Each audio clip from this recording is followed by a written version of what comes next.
마음이 포근해지는 이야기 베개. 오늘도 당신을 위한 재미있는 옛날 이야기를 준비했어요.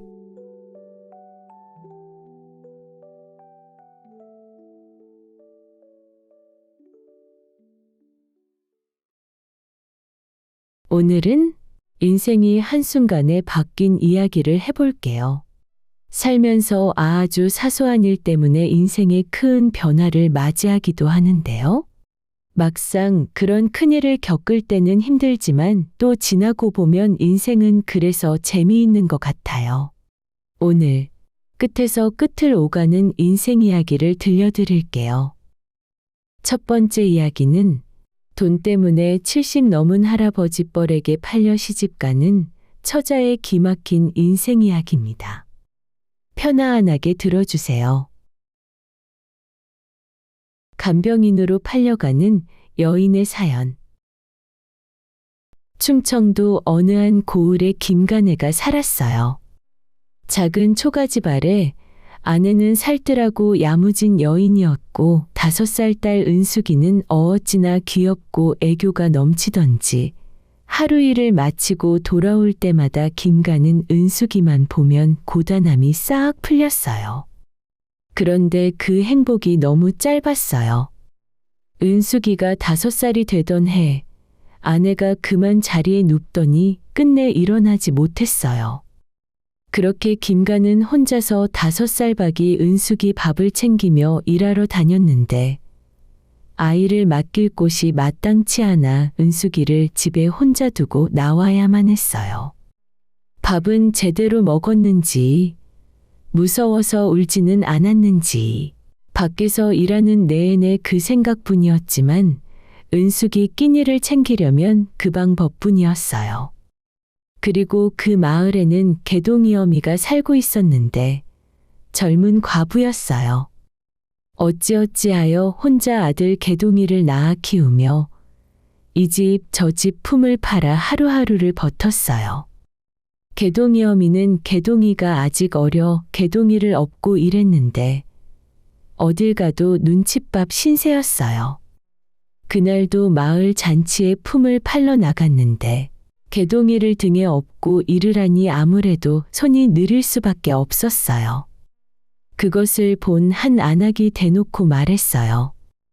애 이 정도면 아들 놓고 와. 일 일부러 쉬운 거 하려고 이러는 거야 뭐야? 이 정도 애는 집에 하루 정도 놔둬도 안 죽어.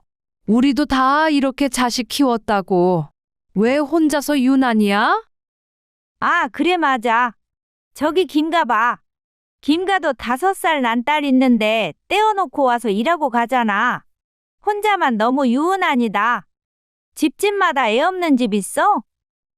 개동이 어미는 아무 말도 못하고 입술만 꾹 깨물었어요. 그러다 눈길이 자연스럽게 김가 쪽으로 향했어요.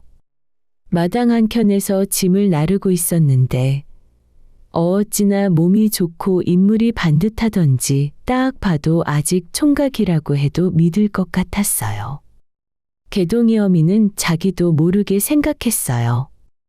나도 저런 사내를 만나 혼인했으면 지금 나도 고생 안 하고 아들 키우고 살았을 텐데 먼저 간부인도 저런 남편 두고 떠났을 때 가슴 좀 아팠겠네.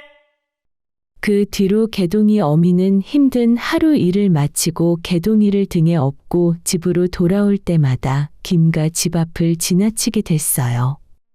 처음에는 그냥 지나치는 길이었는데 어느새 눈이 저절로 그쪽으로 향했어요.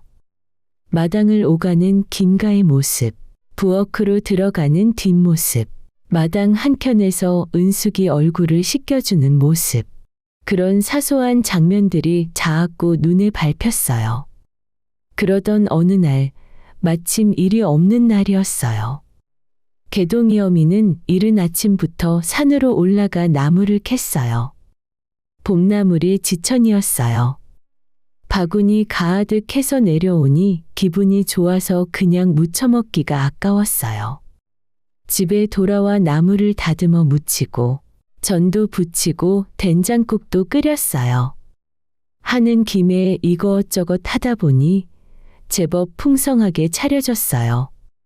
개동이 어미는 음식을 바라보며 잠깐 생각하다가 보자기를 꺼내 음식을 정성 들여 싸기 시작했어요.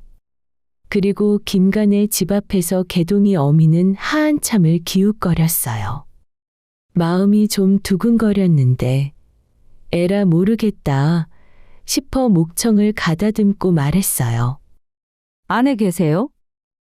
아무 대답이 없었어요. 집안이 조용했어요. 개동이 어미가 그냥 서 있는데 방문이 삐걱하고 열리더니 조그만 얼굴이 빼꼼히 내밀었어요. 바로 은숙이었어요. 누구세요? 아, 네가 은숙이로구나. 그렇지. 네, 맞는데요. 아주머니는 누구세요? 아, 나는 이 마을 사는 개동이 엄마란다. 아버지 계시니? 아니요. 일 가셔서 아직 안 돌아오셨는데 곧 돌아오실 것 같아요. 개동이 어미는 은숙이의 작은 얼굴을 내려다보며 잠깐 생각하다가 웃으며 말했어요. 그래, 잘 됐구나. 은숙아, 너 밥 안 먹었지? 네, 아직이요. 그러면 이 아주머니가 밥 해줄 테니 잠시만 기다리거라. 개동이 어미는 얼른 부엌으로 들어갔어요. 아궁이에 불을 지피고 쌀을 씻어 솥에 앉혔고 가져온 된장국을 다시 데웠어요. 부엌하니 그음새 밥 짓는 온기로 따뜻해졌고 구수한 냄새가 퍼지기 시작했어요. 밥이 뜸이 들고 국이 보글보글 끓을 무렵 김가가 일을 마치고 돌아왔는데 부엌에서 연기가 피어오르고 밥 냄새가 나는 게 아니겠어요? 어리둥절해서 후다닥 달려가 부엌을 들여다보니 개동이 어미가 앞치마를 두르고 음식 준비를 하고 있었어요. 김가가 놀라 말했어요. 아니, 개동이 어머니 아니십니까? 어찌 여기서 밥을 하고 계십니까? 개동이 어미는 깜짝 놀란 척하며 얼굴을 살짝 붉혔어요. 아, 제가 오늘 할 일이 없어서 나무를 좀 많이 캤습니다. 하여, 하는 김에 이것저것 하다 보니 좀 많이 만들었네요. 그래서 혼자 있는 은숙이가 걱정이 되기도 해서 밑반찬 좀 드릴 겸 왔어요. 아이고, 감사합니다. 정말 여러 가지 많이 해주셨네요. 아이고 뭘요. 서로 돕고 사는 것이지요. 입에 맞으실지 모르겠네요. 그날 저녁 오랜만에 따뜻한 밥상을 받은 김가는 국 한 숟가락에 부인 생각이 나서 한참 동안 아무 말이 없었어요. 손맛이 아내가 해주던 것과 아주 비슷했어요. 다음 날 아침 김가는 이른 아침부터 산에 올라가 땔감을 한가득 해서 개동이네 집 앞에 소리 없이 쌓아두고 왔어요. 그렇게 밥이 오가고 땔감이 오갔어요. 자연스럽게 저녁이면 두 집 아이들이 한자리에 모여 마당에서 뛰어놀았고 김가와 개동이 어미가 마주 앉아 저녁을 먹다 보면 어느새 식구 같은 분위기가 되었어요. 오랫동안 적막했던 두 집의 따뜻한 온기가 스며드는 것 같았어요. 그러던 어느 날 저녁 개동이와 은숙이가 마당에서 놀고 있는 모습을 바라보다가 김가가 조심스럽게 말을 꺼냈어요. 나도 혼자 은숙이 키우고 개동이네도 혼자 개동이 키우는데 서로 같이 사는 건 어떨까요? 제가 개동이한테도 좋은 아비가 되겠습니다. 개동이 어미는 눈이 동그래졌어요. 정말이십니까, 은숙이 아버지? 그날부터 네 식구가 함께 살기 시작했어요. 딱히 혼례랄 것도 없이 두 집 살림을 하나로 합쳤어요. 개동이네가 쓰던 작은 세간들이 김간의 집으로 들어오고 살림이 한결 실속 있어졌어요. 밥을 따로 차릴 것도 없었고 땔감도 아궁이 하나에 떼면 되었어요. 그렇게 몇 년이 흘렀어요. 아이들이 쑥쑥 자라는 건 기쁜 일이었지만 그만큼 돈 들어갈 때도 늘었어요. 은숙이도 개동이도 이제 한 일이 년으면 혼례를 생각해야 할 나이가 되었어요. 어느 날 밤, 김가가 개동이 어미에게 말했어요. 부인, 아무래도 돈 들어갈 때도 많고 이 총구석에서 아무리 품을 팔아봤자 돈 될 것도 없으니 큰 고을 상단에 가서 돈을 벌어야 될 것 같소. 아니, 뭘 그렇게까지요? 상단 일하다가 쥐도새도 모르게 죽었다는 사람도 많습니다. 길도 험하고 일도 험해요. 우리 아들, 딸들 다들 야무지니 자기 살 길 알아서 할 거예요. 이제 그만 고생해요. 자식들 이만큼 키웠으면 된 거예요. 그래도 내가 이날이 때껏 애비라고 제대로 해준 것도 없는데 혼례할 때라도 남부럽지 않게 해주고 싶소. 한 1, 2년 상단 따라다니면서 짐 좀 들어주면 몇 년치 벌돈을 갑절로 번다고 하더만. 이렇게 한두 번만 하면 이후에는 크게 돈 들어갈 것이 없지 않소. 결국 김가는 큰 고을 상단으로 들어갔어요. 전국 팔도를 돌며 무거운 짐을 지고 다니는 짐꾼이었어요. 남편이 떠나고 나자 개동이 어미는 다시 품을 팔러 다녀야 했어요. 그런데 어느 날부터인가 집안 청소를 하고 있는 은숙이를 보고 말했어요. 은수가, 너도 따라와 손을 보태거라. 오늘은 대갓집에서 음식장만 하는 거라 너도 할만할 것이다.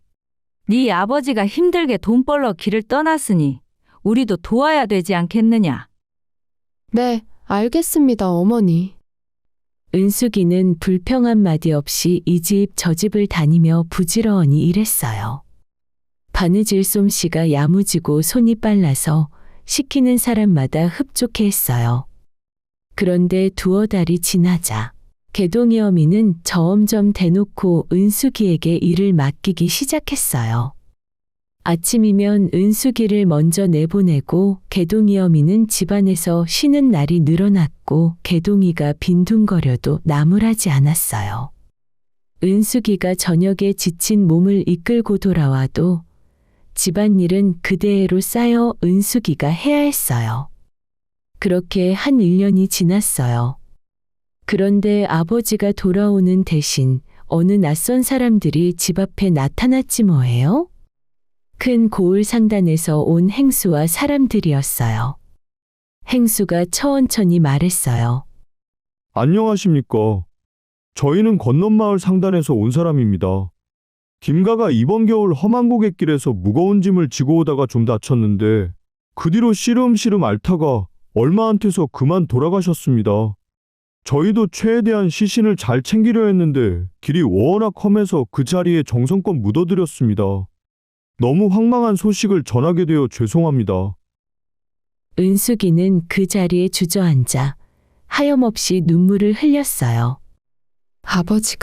아버지가 거기서 그렇게 돌아가셨단 말입니까? 어찌 시신을 그렇게 두고 오실 수 있습니까? 정말 너무들 하십니다. 은숙이는 말을 더 잇지 못했어요.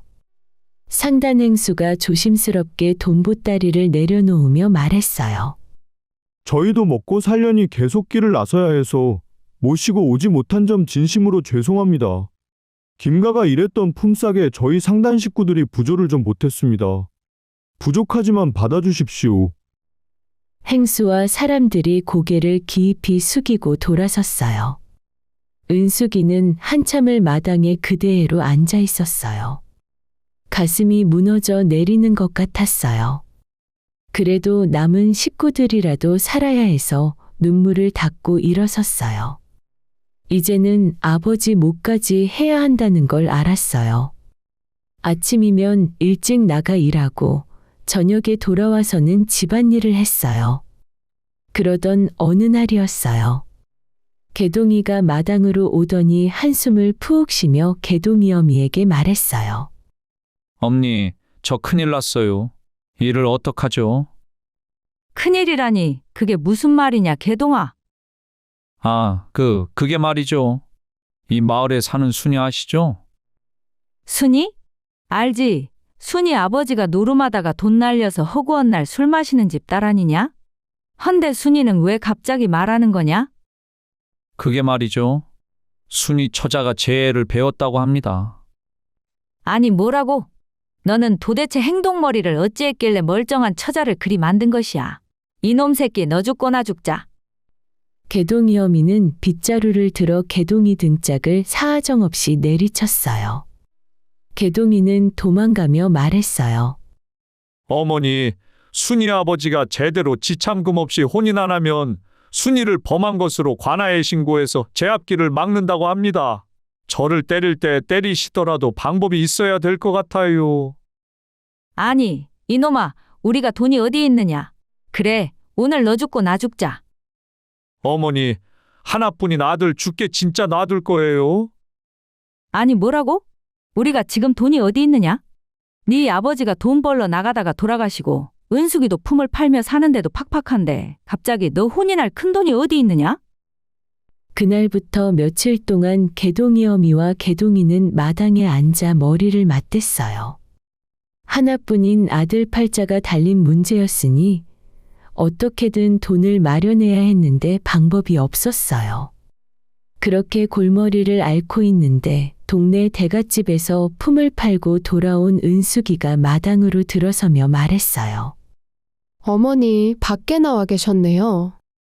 아, 그래 은숙이 너는 일 끝났으면 곧장 집으로 돌아와야지. 왜 이렇게 꾸물거리는 것이야? 죄송합니다, 어머니. 일이 좀 늦게 끝났어요. 배고프구나. 어서 들어가서 저녁 준비하거라. 네, 어머니. 은숙이가 차린 저녁 밥상을 먹으면서 개동이 어미의 눈은 은숙이에게 꽂혔어요. 숟가락을 들고 밥을 먹는 은숙이가 어쩐지 미웠어요.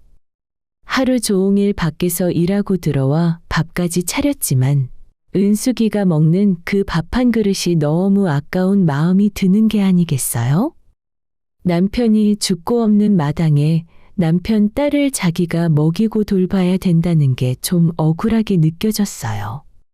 나중에 전현이 시집 간다고 하면 또 혼수 준비한다고 돈 나갈 것 아니야? 정말 내 자식도 아닌데 내가 무슨 죄로 어미 노릇하면서 다 돌봐야 해? 개동이 어미는 속으로 그런 생각을 하면서도 겉으로는 아무 말 없이 밥을 먹었어요. 다음 날 개동이 어미는 가슴이 답답했어요. 가뜩이나 남편 없이 혼자 살려니 외롭고 사는 것이 팍팍한데 아들 개동이마저 사고를 쳤으니 말이에요. 그래서 혼자 주막으로 들어가 자리를 잡고 막걸리 한 사발을 시켰어요. 한 모금 마시는데 옆자리 사내들의 이야기가 귀에 들려왔어요. 자네들 들었는가? 건넌마을 장부자 어른이 칠순다 돼가는 아버지에게 효도한다고 새어머니를 찾는다고 하던데. 아니, 그 어르신은 병석에 몇 년째 누워 계신 분이 무슨 첩을 드린다는 말인가? 그것도 큰 돈을 써서 젊은 처자를 첩으로 찾는다고 하던데. 뭐 어찌하는가? 젊은 첩실 만나서 회춘하실지. 아니, 뭐라고? 오늘 내일 죽어도 이상할 게 없는 분에게 무슨 젊은 처자를 첩으로 드린다는 거지? 그리고 아무리 돈이 좋다지만 곧 저승갈 늙은 서방에게 시집갈 처자가 이 근방에 어디 있겠는가. 그나저나 그 자리에 들어갈 처자가 참으로 안 되었구먼. 그래서 장부자 어른이 거의 집 한 채 값을 써서 처자를 구한다고 하더만. 개동이 어미는 술잔을 내려다보며 눈이 반짝였어요. 이 막막하고 답답한 상황을 한 방에 해결할 방법, 이 구질구질한 인생을 한 번에 바꿀 방법은 그거였어요. 개동이 어미의 눈이 반짝이며 혼잣말을 했어요.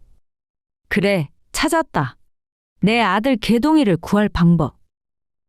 다음 날 아침 일찍 개동이 어미는 채비를 하고 건넌 마을로 향했어요. 장부잣집 대문 앞에 서서 문을 두드렸어요. 잠시 후 문이 열리고 하인이 나왔어요. 니신지요? 저는 건넌 마을에 사는 사람인데요. 장부자 어르신께 드릴 말씀이 있어서 왔습니다. 하인의 안내로 집 안으로 들어간 개동이 어미는 장부자와 마주 앉았어요. 장부자가 말했어요. 저를 찾아오셨다고 들었습니다. 하시려는 말씀이 무엇인가요? 제가 며칠 전 이 댁에서 부친의 첩을 구하신다고 들었습니다. 제게도 홍기가 찬 딸이 하나 있습니다. 나이도 적당하고 부지런하고 야무진 아이지요. 심성이 곱고 차분하여 제 생각엔 어르신 아버님을 곁에서 잘 모실 아이라 생각합니다. 장부자가 눈을 가늘게 뜨며 물었어요. 따님을 보내는 결정이 쉽지 않을 텐데 허면 얼마를 원하는 게요? 개동이 어미는 망설이지 않았어요. 아드론인에 필요한 지참금에 밭 하나 사고도 남을 액수를 또렷하게 말했어요. 장부자는 잠깐 생각하더니 고개를 끄덕였어요. 알겠소. 아버님 몸이 좋지 않으시니 제가 넉넉히 챙겨드리겠습니다. 제가 돈은 오늘 드리겠으니 홀렛날을 빠르게 잡도록 하죠. 일단 지금 당장 절반 드리겠습니다. 따님을 보내는 날 마저 절반을 드리지요. 알겠습니다. 언제 딸을 보내드릴까요? 오늘 밤에 따님을 모시러 가겠습니다. 두 사람 사이에 딱히 말이 오가지 않았지만 오늘 밤이라는 말 한마디에 개동이 어미는 무슨 의미인지 충분히 느껴졌어요. 개동이 어미는 두둑한 돈을 받고 집으로 돌아왔어요. 개동이 어미는 집에 돌아오자마자 가압작이 안 하던 저녁 식사 준비를 하기 시작했어요. 어쩌면 은숙이를 시집 보내기 전 마지막으로 해주는 식사니 제대로 차려주고 싶었어요. 평소보다 저녁 준비를 빠르게 준비하자 마당을 지나가다가 개동이가 말했어요. 어머니, 어찌 오늘은 밥을 일찍 하시는 건가요? 벌써 배고프신가요? 너 살 방법을 찾았으니 그리 알거라. 개동이가 눈을 반짝이며 말했어요. 네? 갑자기 무슨 말씀이세요? 살 방법을 찾았다니요? 혹시 제 장가갈 지참금을 준비하신 건가요? 그러느니라. 아니 어찌 그리 빨리 큰 돈을 준비하신 거예요? 정말 내가 너 때문에 별짓을 다 하는구나.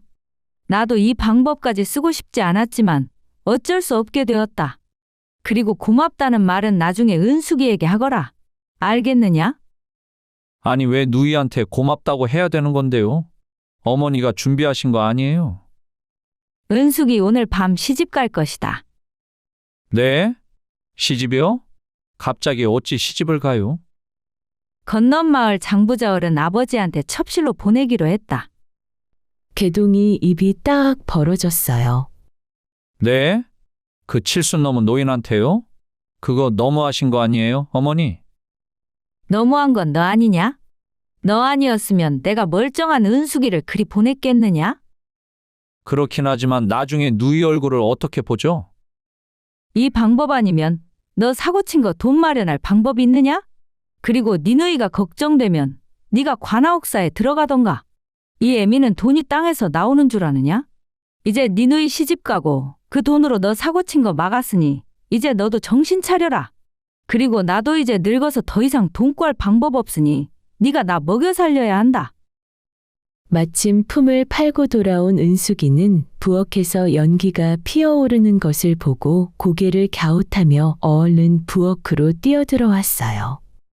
어머니, 제가 할게요. 왜 저녁을 준비하시는 거예요? 벌써 배가 고프신 거예요?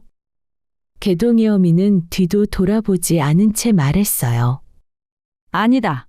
그간 내가 너한테 밥을 안 해준 지 너무 오래된 것 같아. 간만에 힘들게 일해온 너를 위해 준비했느니라. 아, 아니에요, 어머니. 저는 괜찮습니다. 어서 방으로 들어가 앉거라. 밥 다 됐다. 은숙이는 어쩐지 이상한 느낌이 들었지만 오랜만에 개동이 어미가 차려준 밥상을 받았어요. 그날따라 일이 고돼서 몸이 너무 피곤하기도 하고 내일도 일찍 나가야 돼서 은숙이는 일찌감치 잠에 들었어요. 그날 밤이었어요.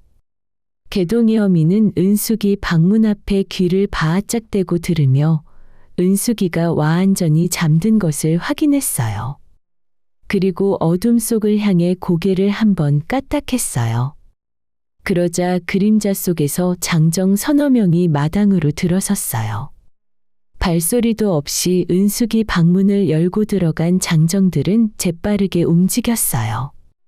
잠든 은숙이의 입을 끈으로 틀어막고 손발을 묶어 큼지익한 자루 속에 쑥 집어넣었어요. 장정은 자루를 어깨에 들쳐매고 다른 장정 하나가 개동이 어미에게 절반의 돈이 들어있는 돈주머니를 건네주었어요. 개동이 어미는 손에 쥔 돈주머니의 묵직함을 확인하고는 은숙이를 보내주었어요. 장정들은 그대로 어둠 속으로 사라졌어요. 개동이 어미는 주변에 보는 사람이 있었는지 없었는지 다 안단히 확인하고 그제야 문을 닫고 방으로 들어갔어요. 한편 보쌈꾼들은 한참을 걸어 마을을 벗어났어요. 어깨에 짊어진 자루 안이 좀 진정되자 한 사내가 말했어요. 지금 날도 어둡고 하니 일단 이 근처에서 쉬고 날 밝으면 출발하세. 아, 그러세. 괜히 어두운데 무리하게 갔다가 바로 뛰려서 다리라도 문질러지면 우리만 고생이지. 그렇고 말고 저기 주막에 가서 한잔하고 하루 묵다 가세. 장정들은 주막 한 켠에 자루를 내려놓고 자리를 잡았어요. 장정들은 삶은 돼지고기에 전, 탁배기를 거어하게 시켰어요. 한 사내가 탁배기를 거칠게 들이키며 말했어요. 아, 좀 많이 주문한 거 아닌가? 아, 내일 아침 이 처자 건네주고 받을 돈이 얼마인가? 이 정도 큰일 했으면 우리 오늘 이거 먹을 자격 있지. 하긴 그래. 내일 당장 죽을지도 모르는 노인네에게 손녀뻘 되는 여인을 첩으로 구해다 줬으니. 그건 그런데 저 처자도 참으로 안 됐네.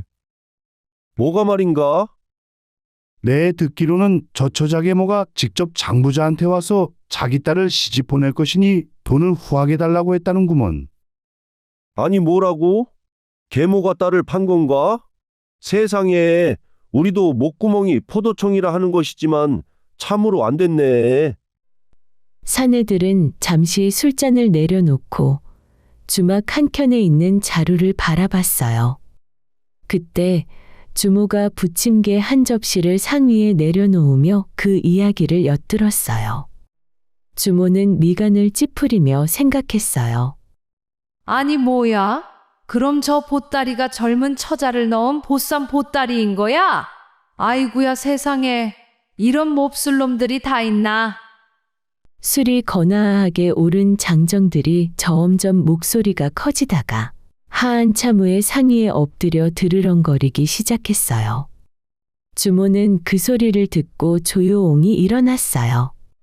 장정들의 코고는 소리가 멈추지 않는 것을 확인하면서 조심조심 매듭을 풀었어요. 보따리가 스르르 열리자 안에서 겁에 잔뜩 질려있는 은숙이가 나왔어요. 주모가 얼른 손을 뻗어 은숙이의 손발을 풀어주며 말했어요. 아이고 세상에, 정말 보쌈 당한 게 사실이구먼. 처자 괜찮으시오? 아주머니, 여기가 어딘가요? 여기는 주막인데 그나저나 시간 없으니 일단 보따리에서 나와요. 어서요. 감사합니다. 이 은혜를 어찌 보답해야 될지. 그건 나중에 생각하시고 어서 도망가시오.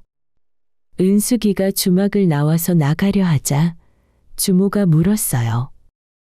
헌데 처자는 어디로 갈 것이요?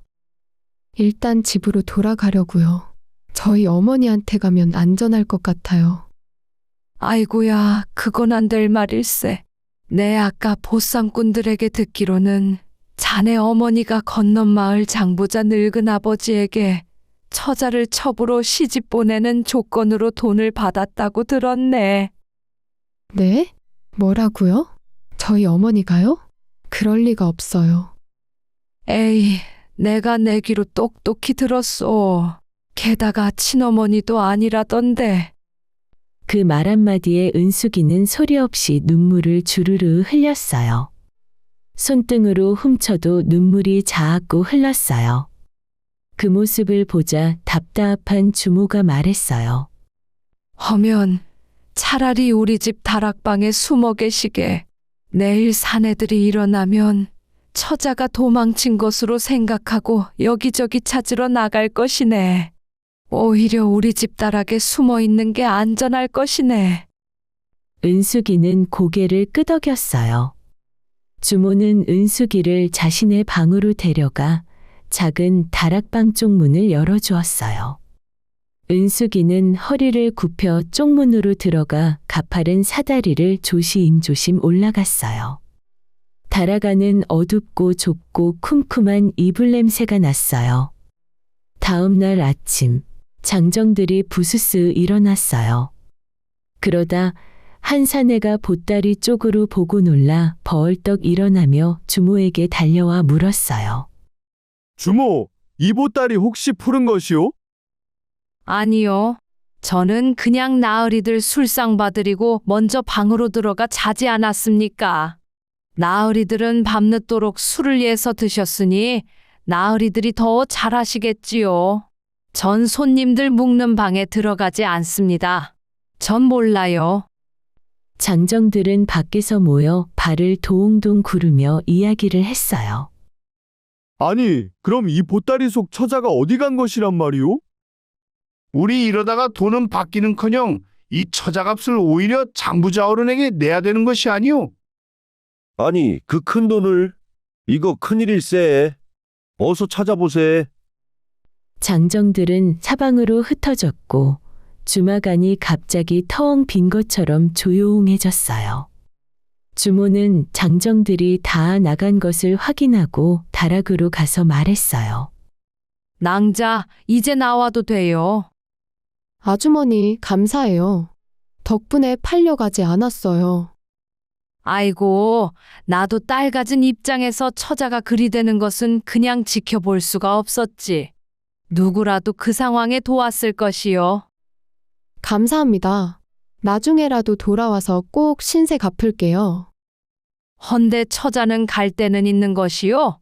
처자 어미가 노인네에게 팔았으니 적어도 집으로는 가지 말아야 되지 않겠소? 일단 어디라도 멀리 길을 나서야지요.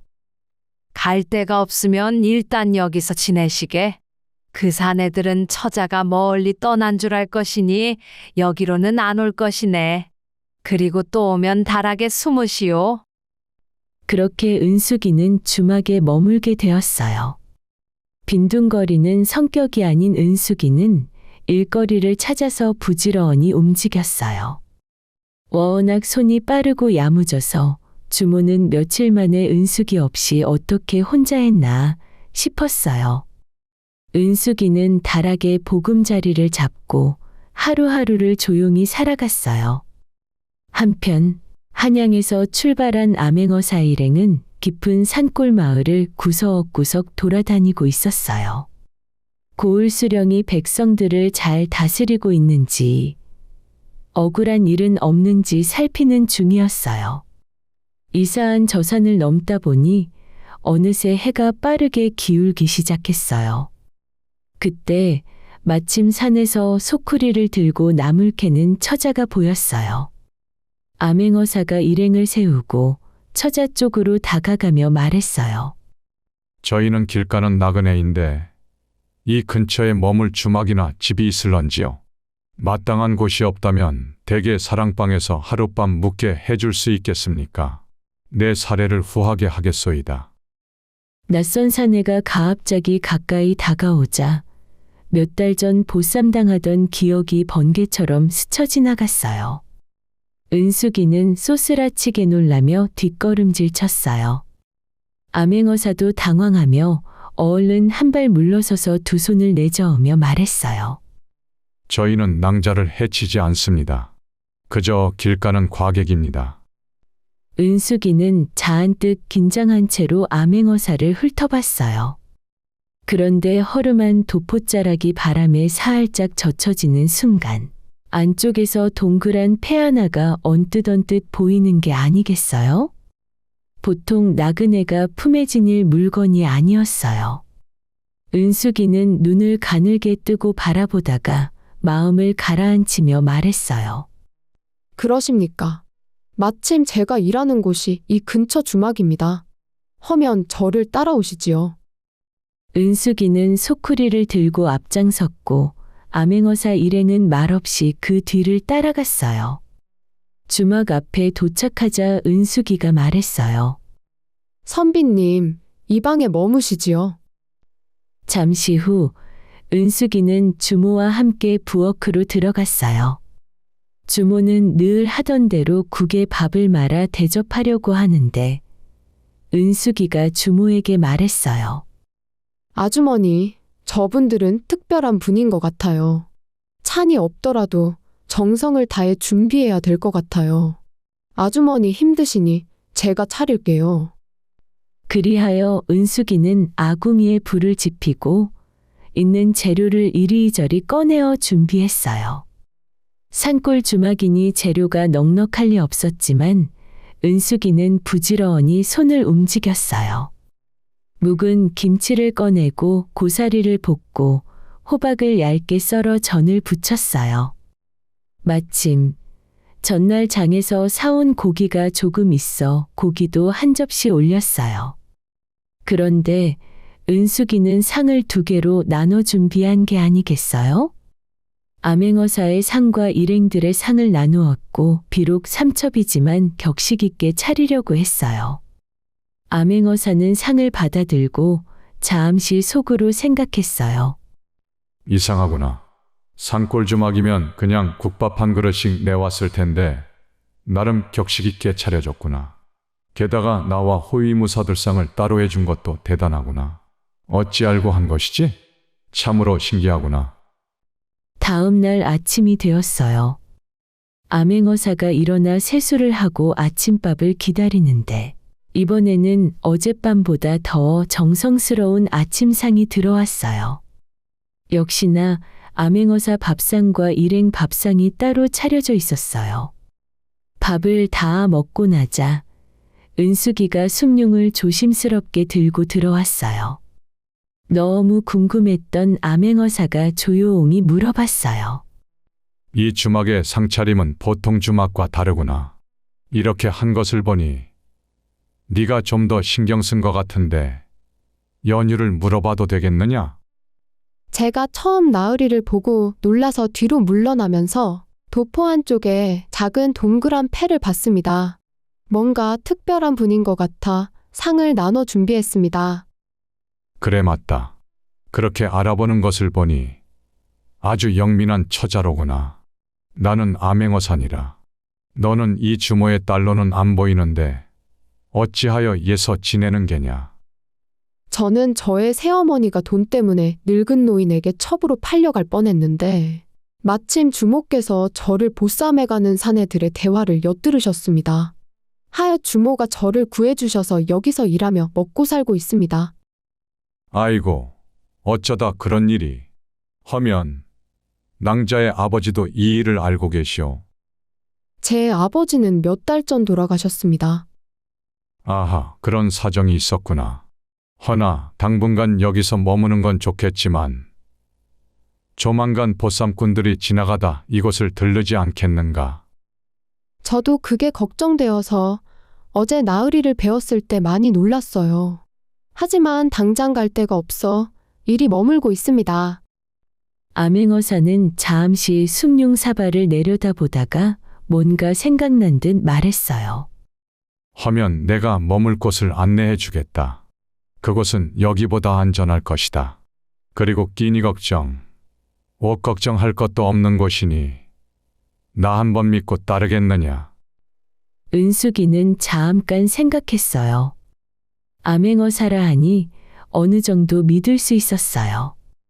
게다가 이 주막에 계속 있다가는 언젠가 보쌈꾼이 다시 나타날 것 같은 불안함이 늘 마음 한켠을 짓눌렀는데 안전한 사람들과 함께한다니 한결 나았어요. 은숙이는 주모에게 고개를 깊이 숙여 인사를 하고 조용히 암행어사 일행의 뒤를 따라 주막문을 나섰어요. 암행어사는 산길을 내려오면서 속으로 생각했어요. 내 집 가면 이 여인을 데려가면 좋은 일이 있을 것 같다. 딱 봐도 임금님 취향의 여인이란 말이야. 혹시 이 여인이 간택이라도 된다면 어쩌면 나도 이렇게 전국 팔도 떠돌아다니는 암행어사 자리 내려놓고 편하게 입거라는 보직으로 바뀔지도. 암행어사는 슬그머니 방향을 한양으로 바꾸었어요. 때마침 한양 궁궐안은 조용하고 무거운 분위기였어요. 얼마 전 임금이 중전과 갑자기 사별하고 홀로 지내고 있었거든요. 대신들은 저마다 자신의 딸을 왕의 눈에 들게 하려고 이런저런 방법을 써봤지만 임금은 아무런 반응이 없었어요. 게다가 임금님은 두 번째 부인만큼은 어른들이 정해주는 대로가 아니라 자신이 직접 눈으로 보고 고르고 싶어 했어요. 한양에 도착한 암행어사는 은숙이를 자신의 집에 며칠 머물게 하면서 이것저것 궁중예절을 가르쳤어요. 절하는 법, 말하는 법, 눈을 어디에 두어야 하는지를 가르쳐주며 암행어사가 말했어요. 내가 며칠 후 너를 궐로 데려갈 것이다. 네가 주상 전하의 눈에 든다면 너와 우리 집안이 크게 영화로워질 것이다. 네, 어사나으리. 소녀를 구해주신 은혜에 보답하고자 열심히 익히겠습니다. 며칠 후 암행어사는 은숙이를 자신의 외종사촌으로 적어 간택단자를 궐에 올렸어요. 빼어난 집안의 고급게 자란 교수들이 저마다 단장을 하고 궁궐 안으로 들어왔어요. 임금님은 처자들을 천천히 둘러보더니 조용히 질문을 했어요. 너희는 이 세상에서 어떤 새가 가장 좋다고 생각하느냐? 처자들이 하나씩 대답했어요. 앵무새가 좋다, 학이 좋다, 봉황이 좋다. 저마다 아름답고 기이한 새 이름을 댔어요. 임금님의 표정은 변하지 않았어요. 마지막으로 은숙이 차례가 됐어요. 너는 새 중에 어떤 새가 가장 좋으냐? 은숙이가 똘망똘망한 눈빛으로 또렷하게 말했어요. 이 세상에는 좋은 새가 많습니다만 저는 먹새가 가장 좋습니다. 사람은 먹지 않으면 살 수 없기 때문입니다. 먹새라. 그거 재밌는 생각이구나. 임금님의 눈빛이 처음으로 반짝였어요. 그리고 두 번째 질문을 던졌어요. 그렇다면 이 세상에서 어떤 꽃이 가장 좋으냐? 처자들이 다시 하나씩 대답했어요. 모란이 좋다, 매화가 좋다, 해당화가 좋다, 무궁화가 좋다. 곱고 향기로운 꽃들이 줄줄이 나왔어요. 은숙이 차례에 임금님이 물었어요. 너는 어떤 꽃이 좋으냐? 이 세상에는 좋은 꽃이 많습니다만 저는 목화꽃이 가장 좋습니다. 임금님이 고개를 갸웃하며 말했어요. 목화꽃이라. 어찌 그리 생각하느냐? 내 보기엔 네가 말한 꽃이 여기 후보들이 말한 꽃 중에서 제일 볼품없는 꽃 같은데. 비록 꽃은 볼품없으나 그 결실로 옷감을 만들어 백성들이 입을 수 있습니다. 또 목화는 솜을 만들어 겨울의 추위를 막아주니 이만큼 따뜻한 꽃이 없습니다. 임금님이 흐뭇하게 웃으며 고개를 끄덕였어요. 그리고 다음 질문을 시작했어요. 자, 이 세상에서 가장 맛있는 음식은 무엇이냐? 처자들이 꿀이 좋다, 소고기가 좋다, 생선이 좋다, 떡이 좋다 저마다 말했어요. 은숙이는 잠깐 생각하다가 말했어요. 이 세상에는 맛있는 음식이 많습니다만 저는 소금이 가장 좋다고 생각하옵니다. 소금이라. 어찌 그리 생각하느냐? 네, 아무리 좋은 음식이라도 소금으로 간을 맞추지 않으면 맛을 낼 수 없기 때문입니다. 원래 좋은 음식에 소금을 조금만 넣어도 맛이 풍부해지니 제일 좋은 음식이라 생각하옵니다. 그렇다면 묻겠다. 너에게 가장 좋은 것은 무엇이냐? 은숙이는 잠깐 생각하더니 차분히 말했어요. 소녀는 잠이라 생각합니다. 아무리 힘들어도 편안히 잠을 자고 나면 생각이 달라지고 기운이 샘솟습니다. 모든 생명을 쉬게도 하고 채우기도 하는 것은 바로 잠이라 생각하옵니다. 물어볼 때마다 다른 처자들과는 전혀 다른 대답이 나오니 임금님은 물음을 탁 치며 감탄했어요. 화려한 것보다 백성의 삶을 먼저 생각하는 마음, 겉보다 속을 보는 눈을 가진 은숙이를 보자 임금은 그 자리에서 바로 결정했어요. 그리고 다른 처자들은 모두 집으로 돌려보내졌어요. 그리고 은숙이는 그렇게 임금의 두 번째 부인, 중전이 되었어요. 한때 늙은 노인의 첩이자 간병인으로 보쌈 보따리에 실려가던 처자가 이제 조선에서 가장 높은 여인이 된 게 아니겠어요? 그리고 며칠 후 암행어사는 판서 자리로 후울적 올라갔어요. 전국 팔도를 떠돌던 고된 여정을 끝내고 버은 듯한 벼슬자리가 생긴 거예요. 암행어사는 속으로 생각했어요. 역시 떡잎부터 다르다더니 내가 처음 봤을 때부터 예산 여인이 아니다 생각했다. 이제 드디어 나도 전국 팔도를 떠도는 인생을 안 해도 되겠구나. 아버지를 잃고 새어머니에게 팔리고 보쌈 보따리 속에서 밤을 지냈던 은숙이는 그 긴 어둠을 지나 가장 환하고 노높은 곳에 닿았어요.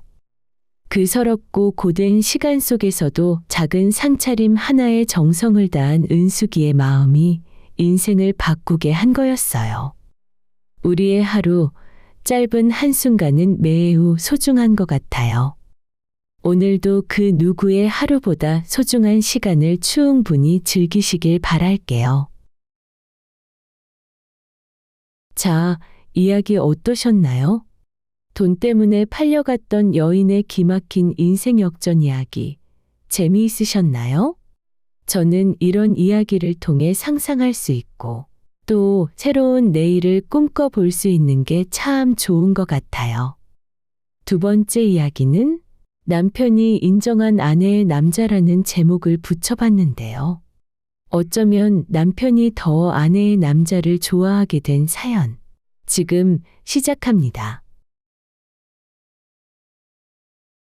남편이 인정한 아내의 남자. 내가 승은을 내려 좋아할 줄 알았는데 임금이 나같이 멋진 조선 최고의 사내를 두고 한낱 촌구석 사내를 그리워하다니 이게 말이 되는 거야. 기가 막히는구나. 내가 그 사내와 이 여인의 집안에게 큰 보상을 내린다면 아마 당장 있겠지. 이게 사람의 마음이고 재물의 힘이란 거지. 사람 마음은 다 똑같아. 임금님은 이렇게 속으로 생각하고 조용히 말했어요. 네가 임금의 여인이 된다면 네 집안은 하루아침에 귀한 집안이 될 것이다. 너도 고란에서 부족함 없이 살 수 있고 만약 왕자라도 낳는다면 너는 이 나라에서 가장 귀한 여인이 될 것이야. 그 시골 사내가 평생 주지 못할 것을 내가 하루아침에 줄 수 있느니라. 그런데도 그 사내가 그립더냐. 송구하옵니다, 전하. 임금님은 어이가 없으면서도 묘하게 오기가 생겼어요. 잠시 생각하던 임금님이 말했어요. 좋다. 그러면 내기를 하나 하자꾸나. 내기요? 무슨 내기를 말씀하시나요? 네가 연모하는 사내에게 기와집 한 채와 그 곡간을 채울 곡식과 비단을 하사하겠다. 그리고 너를 잊고 다른 여인과 혼례하라고 하겠다. 허면 그 사내는 너를 잊을 것이다. 연모의 정이란 게 사실 별거 없다. 시간이 지나면 다 잊혀지는 것이고 먹고 사는 것 앞에 무너지게 되어 있느니라. 소인이 연모하는 낭군의 정이 그러하다면 저도 깨끗이 그분의 행복을 빌겠습니다. 그래, 좋다. 그 사내가 내 말대로 된다면 너는 나의 여인이 되어야 한다. 알겠느냐? 그리하겠나이다. 그리하면 소인 역시 마음 편히 기쁘게 전하를 모실 수 있을 것 같습니다.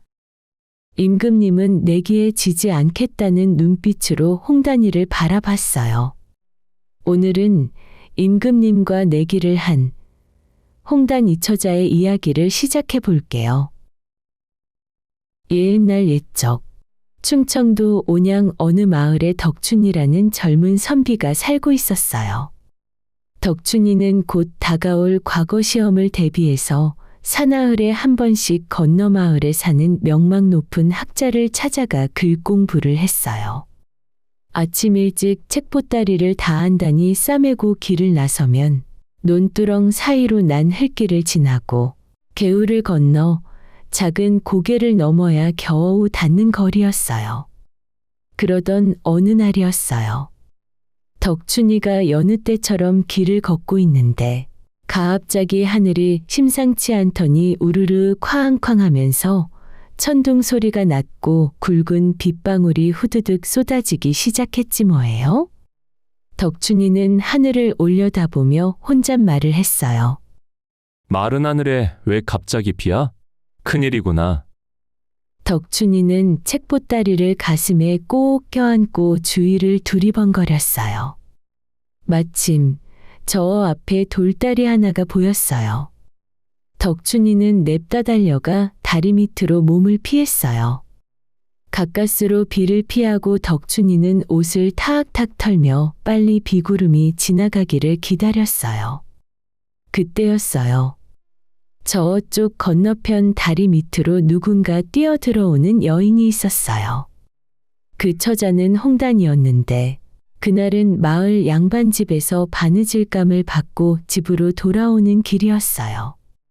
다리 밑으로 뛰어들어온 홍단이도 침하며 저고리를 손으로 털고 보따리 안을 잘 살피고 나서야 안도의 한숨을 내쉬었어요. 그리고 고개를 드는 순간 다리 건너편에 선비 한 명이 자신을 멍하니 바라보고 있는 게 아니겠어요? 덕춘이도 홍단이도 그 순간 눈을 뗄 수가 없었어요. 빗소리가 귀를 가득 채우고 있는데도 그 순간만큼은 온 세상이 조용해진 것 같았어요. 두 사람은 그렇게 한동안 서로를 바라보았어요. 먼저 정신을 차린 홍단이는 속으로 생각했어요. 아니, 이게 무슨 상황이지? 정신 차리자. 그런데 이대로 그냥 놓치기에는 너무 아까운 사내인데?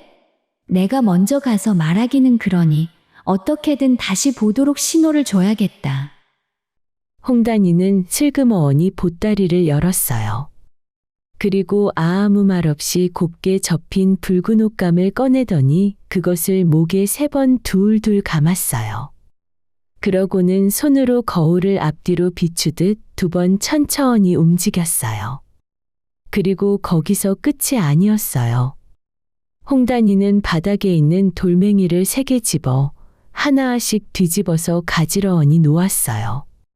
그러고는 몸을 일으켜서 덕춘이를 한번 바라보고 쏟아지는 빗속으로 냅다 뛰어나가 어디론가 사라져버렸어요. 삽시간에 일어난 일이었어요. 덕춘이는 한동안 그 자리에 멍하니 서 있었어요. 도무지 발이 떨어지지 않았어요. 그 뒤로 덕춘이는 글방을 오가는 날마다 그 다리 밑에 발길이 멈췄어요. 혹시 그 처자가 또 이 길을 지나지 않을까 싶어 괜히 다리 밑에 서성이다가 가기도 했어요. 비가 오지 않아도 볕이 쨍쨍해도 덕춘이의 발은 그 다리 밑에서 한참을 서성이다가 지나갔어요. 하지만 며칠이 지나도록 홍단이는 나타나지 않았어요. 그날 이후 덕춘이는 글방에 앉아 책을 펼쳐도 글자가 눈에 들어오지 않았고 밥을 먹다가도 수저를 든 채 멍하니 앉아있기가 부지기수였어요. 그 모습을 며칠째 지켜보던 동무가 참다 못해 말했어요. 자네 요즘 이상하네. 글을 읽을 때도 뭔가 깊게 생각하는 듯하고 도통 글 공부에 집중을 못하지 않는가? 자네답지 못하네. 무슨 일이 있는 겐가? 덕춘이는 한참을 머뭇거리다가 겨우 입을 열었어요. 그게 말일세. 내가 며칠 전 우연히 다리 밑에서 마음에 드는 처자를 만났네. 헌데 말 한번 나눠보지 못했네. 다시 보고 싶어 계속 그 자리를 갔으나 아직 만나지 못했네. 내 말조차 건네보지 못하고 이렇게 끝나는 게 아쉽네. 아, 그런가? 자네가 여인 이야기를 다 하다니 별일이네. 정말 자네가 좋아하는 여인임이 틀림없구먼. 헌데 말일세. 그 여인이 참으로 희한한 행동을 했다네. 희한한 행동? 그게 뭔가? 그 여인이 멀리서 나를 한참 바라보다가 이런 행동을 했네. 붉은 천을 3번 둘렀고 마치 면경을 바라보는 것처럼 앞뒤로 2번 비추었네. 뭐라? 참으로 독특한 여인이구먼. 게다가 돌 3개를 뒤집어서 놓았네. 그리고 갑자기 빗속을 뛰어 사라졌으니 뭔가 달라도 확실히 달랐단 말이야. 덕춘이 동무는 팔짱을 끼고 한참을 생각했어요. 그러다가 갑자기 손바닥을 탁 치며 환하게 웃으며 말했어요. 자네는 지금껏 글 공부를 했으면서 그것도 모르는가? 아직 글 공부가 부족하구먼. 그걸 해석하지 못하고 과거를 보러 간다고? 아니, 그게 무슨 말인가? 붉은 천을 3번 두른 건 그 처자가 홍씨 성을 가진 것을 의미하는 것이고, 거울을 앞뒤로 2번 비춘 것은 초승달이 뜨기 전 오라는 것이며, 돌 3개를 뒤집어 놓은 것은 아마 그 여인이 달려간 방향 쪽에서 3번째 집이라는 의미가 아니고 무엇이겠는가? 덕춘이는 눈이 번쩍 뜨였어요. 아, 그런 것인가? 틀린 것 같으면 몰래 그 집에 가보면 알게 될 것이 아닌가. 이건 필시 그 여인이 자네를 부르는 신호일세. 빨리 가보시게. 덕춘이는 그 말이 끝나기가 무섭게 자리에서 벌떡 일어났어요. 책보따리는 동무에게 맡겨두고 냅다 달렸어요. 다리 쪽으로 달려가서 그날 홍단이가 빗속을 뚫고 사라졌던 방향으로 있느니 힘껏 내달렸어요. 한참을 뛰어가자 집 하나가 나왔어요. 덕춘이는 멈추지 않고 계속 달렸어요. 그러더니 2번째 집이 보였어요. 덕춘이는 또 달렸어요. 숨이 턱까지 차오를 즈음 저 앞으로 3번째 집이 나타났어요. 작은 초가집이 나타났는데 살림하는 손길이 얼마나 부지런한지 한눈에 알 수 있었어요. 흙담은 금이 간 곳 없이 매끄럽게 손질되어 있었고 장독대는 모두 반질반질하게 닦여 있었어요. 보면 볼수록 손끝이 야무지고 부지런한 사람이 사는 집이라는 게 느껴졌어요. 그때였어요. 방문이 열리면서 보따리를 들고 그때 봤던 여인이 걸어 나오는 게 아니겠어요? 덕춘이는 가슴이 쿵 내려앉았어요. 그날 다리 밑에서 봤던 바로 그 처자, 홍단이었어요. 홍단이는 바느질감을 보따리에 싸서 집을 나섰어요. 덕춘이는 혼잣말을 했어요. 정말 맞구나. 그 처자가 여기 사는구나. 덕춘이는 조용히 뒤따라가며 말을 걸었어요. 낭자, 나를 기억하시오? 홍단이가 깜짝 놀라 뒤를 돌아보았어요. 그런데 세상에나 며칠 전 다리 밑에서 마주쳤던 그 선비가 서 있는 게 아니겠어요? 홍단이는 뺨이 화악 달아올라 고개를 푹 숙였어요. 덕춘이는 그 모습을 보고 환하게 웃으며 말했어요. 나는 덕춘이라는 사람이요. 이 근방에 내가 다니는 글방이 있어 오가다가 낭자를 받고 그날 이후로 낭자를 잊을 수가 없어서 이리 찾아왔소. 홍단이는 고개를 살짝 들며 말했어요. 며칠 동안 안 오셔서 결국 못 뵙는 줄 알았습니다. 이리 저를 다시 찾아와 주셔서 감사합니다. 2 사람은 그렇게 활짝 웃으며 바라봤어요. 어색하면서도 설레는 그 공기가 봄볕처럼 따사로웠어요.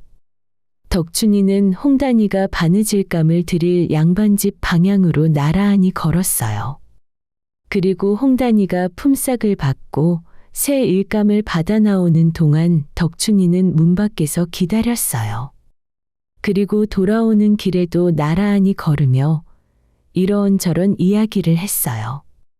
홍단이네 집 앞에 다다르자 덕춘이의 발이 떨어지지 않았어요.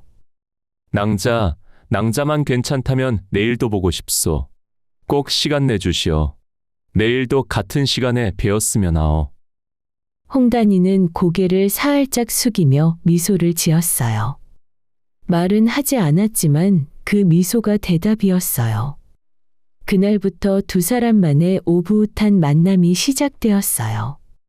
덕춘이가 글 공부하러 오는 날에 맞추어 두 사람은 다리 밑에서 만났어요. 단풍이 고웁게 물든 숲속을 나란히 걷기도 하고 냇가에 앉아 흐르는 물을 바라보며 이야기를 나누기도 했어요. 가을이 깊어지면서 두 사람의 마음도 깊어졌어요. 어느 날 덕춘이는 평소와 달리 무언가를 품 안에 소중히 안고 있었어요. 홍단이가 가까이 오자 덕춘이는 고운 비단으로 싼 봉투 하나를 두 손으로 조심스럽게 건넸어요. 홍단이는 의아한 눈으로 그 봉투를 내려다보며 물었어요. 이게 무엇인가요? 이건 내 사주단자요. 오늘 나는 낭자에게 청혼을 하는 것이요. 내 마음을 받아주시오. 홍단이의 뺨이 순식간에 붉게 물들었어요. 한동안 아무 말도 못하다가 아주 작게 고개를 끄덕였어요. 그로부터 며칠 후 양가에서 혼례날을 잡았어요. 두 사람 모두 어서 빨리 혼인을 하고 싶은 마음이 굴뚝 같았지만 그래도 이것저것 준비할 것들이 있어서 달포후로 혼례날을 잡혔어요. 달포라는 시간이 두 사람에게는 1년처럼 길게 느껴졌어요. 그래서 덕춘이는 글방을 오가는 날이면 홍단이를 만났어요. 그리고 헤어질 시간이 되면 꼭 잡은 두 손을 아쉽게 놓으며 덕춘이가 말했어요. 홍단이, 내일도 이 시간에 여기서 봤으면 하오. 내 혼례날까지 조용히 기다리고 싶지만 홍단이 얼굴이 아른거려서 견딜 수가 없어. 알겠어요. 그럼 내일 봬요. 허니 이제 집에 가셔서 글 공부에 집중해 주세요. 알겠죠? 홍단이는 그렇게 말하고는 화한하게 웃으며 집 방향으로 걸어갔어요. 바로 그 무렵이었어요. 젊은 임금님이 대비마마를 모시고 온양행궁에 들러 한가로이 쉬고 있었어요. 한양 궁궐에는 늘 말 많은 늙은 대신들 때문에 피곤했는데 온양에 오니 그 답답함이 씻은 듯이 사라졌어요. 임금님은 모처럼 평범한 선비 복장 차림으로 변복을 하고 호위무사 한 명만 달랑 데리고 자맹을 나갔어요. 임금님은 저작거리를 천천히 거닐다가 실개천 옆 산책길을 한가로이 걸으며 물소리를 들었어요. 그때였어요. 저 앞에서 한 여인이 화환하게 웃으며 걸어오는 게 아니겠어요? 수수한 옥색 저고리에 짙은 남색 치마를 입은 평범한 처자였지만 그 여인의 미소가 임금님의 발걸음을 멈추게 했어요. 홍단이는 덕춘이와 헤어지고 집으로 돌아가는 길에 아직도 덕춘이가 잡아줬던 손의 온기가 남아있어 절로 웃음이 나왔어요. 그 웃음이 얼마나 해맑고 순수했는지 임금님은 그 모습을 넋을 잃고 바라보았어요. 홍단이가 그냥 지나쳐가자 임금님이 옆에 있던 호위무사에게 말했어요. 저 여인이 누구인지 어디 사는지 알아오너라. 예, 알겠습니다, 전하. 행궁으로 돌아온 임금님은 저녁 내내 그 해맑은 웃음이 머릿속에서 지워지지 않았어요.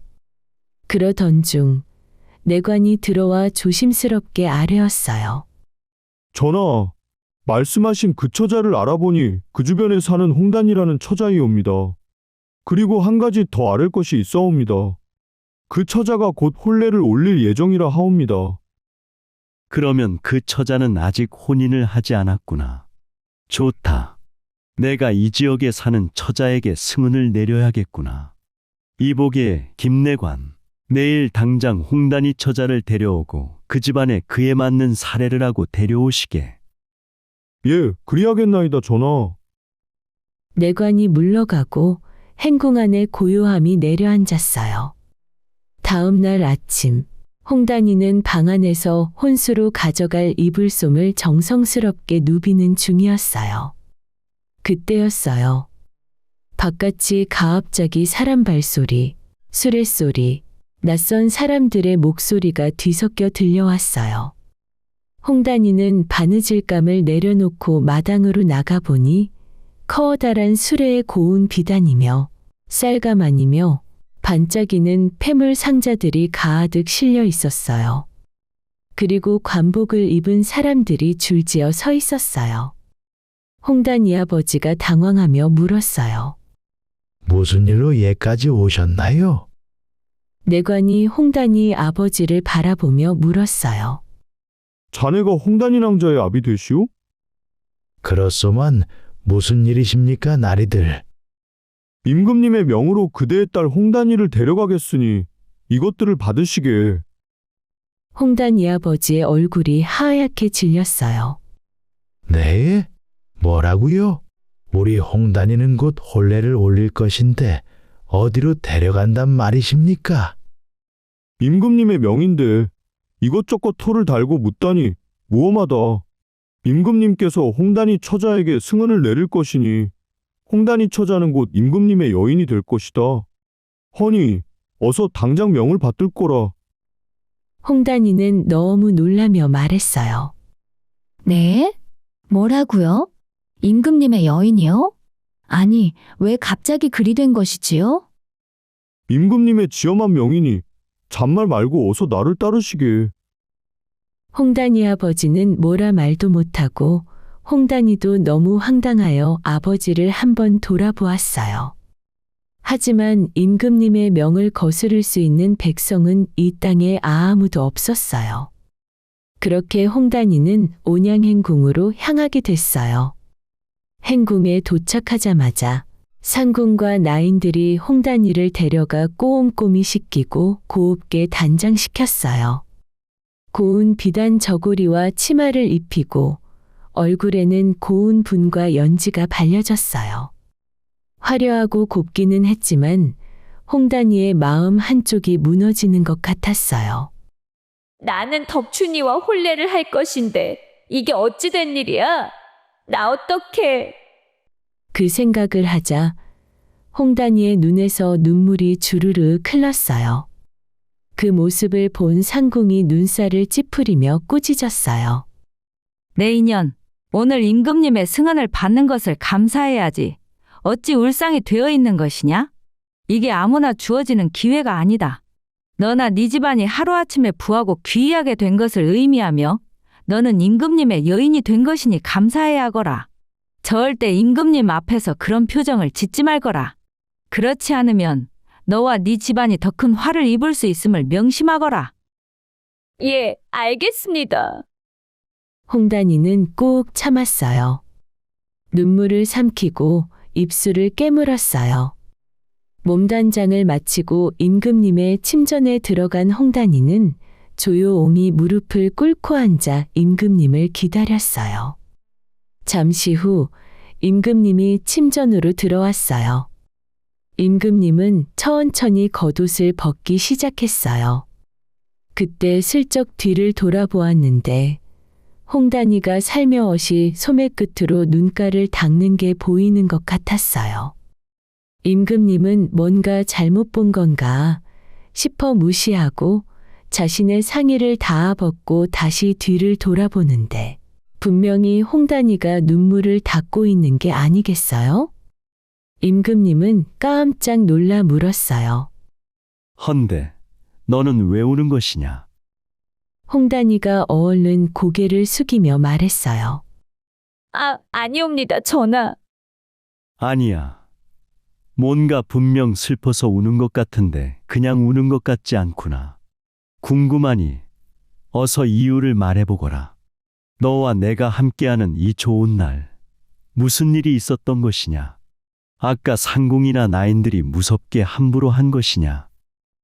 홍단이는 눈물을 손끝으로 살며시 닦으며 천천히 말했어요. 실은 저는 건넌 마을에 사는 한 총각과 부부가 될 인연이었고 혼례를 며칠 앞두고 있었습니다. 헌데 이렇게 갑자기 헤어지게 되어 저도 모르게 눈물이 났습니다. 송구하옵니다, 전하.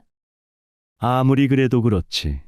시골촌 구석 사내보다는 임금인 내가 더 낫지 않겠느냐? 내가 그 사내보다 못하다는 이야기인 게냐? 아니옵니다, 전하. 절대 그런 이야기가 아니옵니다. 감히 비교조차 할 수 없는 평범한 시골 사내이지요. 헌데 이제 임금의 여인이 될 너는 어찌 슬피 우는 게냐? 너는 정녕 기쁘지 않은 게냐? 홍단이는 잠시 숨을 고르고 천천히 말했어요. 저는 그 사내에게 제 마음을 드렸고 그 사내도 저를 매우 아꼈습니다. 헌데 마음만 주고받고 이루지 못하여 가슴이 아픕니다. 임금님은 속으로 적잖이 놀랐어요. 그동안 임금님 곁에 있던 여인들은 하나같이 임금님의 승은을 입기를 바랬어요. 궁녀들도 사대부집안에 내놓으라 하는 처자들도 모두 임금님의 눈에 들기 위해 갖은 애를 썼어요. 임금님이 눈길 한 번 주면 얼굴을 붉히며 좋아했고 승은이라도 내리면 집안이 들썩였으니까요. 내가 승은을 내려 좋아할 줄 알았는데 임금인 나같이 멋진 조선 최고의 사내를 두고 한낱 촌구석 사내를 그리워하다니 이게 말이 되는 거야. 아주 기가 막히는구나. 내가 얼마나 힘이 있는지 그 사내와 이 여인의 집안에게 큰 보상을 내린다면 아마 당장 있겠지. 이게 사람의 마음이고 재물의 힘이지. 사람 마음은 다 똑같아.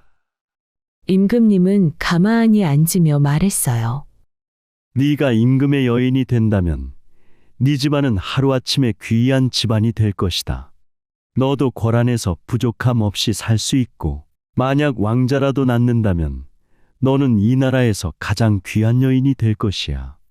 그 시골 사내가 평생 주지 못할 것을 내가 하루아침에 줄 수 있느니라. 홍단이는 고개를 숙인 채 조용히 있었어요. 듣고 있느냐? 예, 전하. 듣고 있나이다. 어떠냐? 오늘이 너에게 얼마나 기쁜 날인지 감이 오느냐? 황공하옵니다, 전하. 임금님은 눈을 가늘게 떴어요. 말로는 황공하다고 했지만 홍단이의 표정은 조금도 흔들리거나 기뻐하지 않았어요.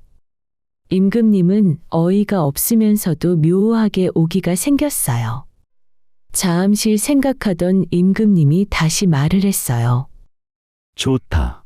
그러면 내기를 하나 하자꾸나. 내기라니요? 네가 연모하는 사내에게 기와집 한 채와 그 곡간을 채울 만큼 많은 곡식과 비단을 하사하겠다. 그리고 너를 잊고 다른 여인과 혼례하라고 하겠다. 허면 그 사내는 너를 잊을 것이다. 연모의 정이란 게 사실 별거 없다. 시간이 지나면 잊혀지는 것이고 먹고 사는 것 앞에 무너지게 되어 있느니라. 홍단이가 눈을 크게 뜨며 말했어요. 소인이 연모하는 낭군의 정이 그러하다면 저도 깨끗이 잊고 그분의 행복을 빌겠습니다. 그래, 좋다. 그 사내가 내 말대로 된다면 너는 기쁘게 나의 여인이 되어야 한다. 알겠느냐? 그리하겠나이다. 저 역시 마음 편히 기쁘게 전하를 모실 수 있을 것 같습니다. 임금님은 내기에서 지지 않겠다는 눈빛으로 홍단이를 바라봤어요. 그리하여 그날 밤 임금님은 홍단이를 품지 않았어요. 그 사이 덕춘이는 홍단이네 집에서 파혼 소식을 전해 들었어요. 홍단이가 임금님의 여인이 되어서 혼례를 파한다는 소식이었어요. 덕춘이는 그 말을 듣는 순간 다리에 힘이 풀려 그 자리에 주저앉고 말았어요. 곧 혼례를 올리기로 했던 홍단이가 하루아침에 임금님의 여인이 된다는 게 도무지 믿어지지 않았어요. 덕춘이는 글방에도 가지 않고 집안에 틀어박혀 소리 없이 눈물을 흘렸어요. 다음 날이었어요. 덕춘이네 집 앞에 가압작이 관복을 입은 사람들이 줄지어 들어오는 게 아니겠어요?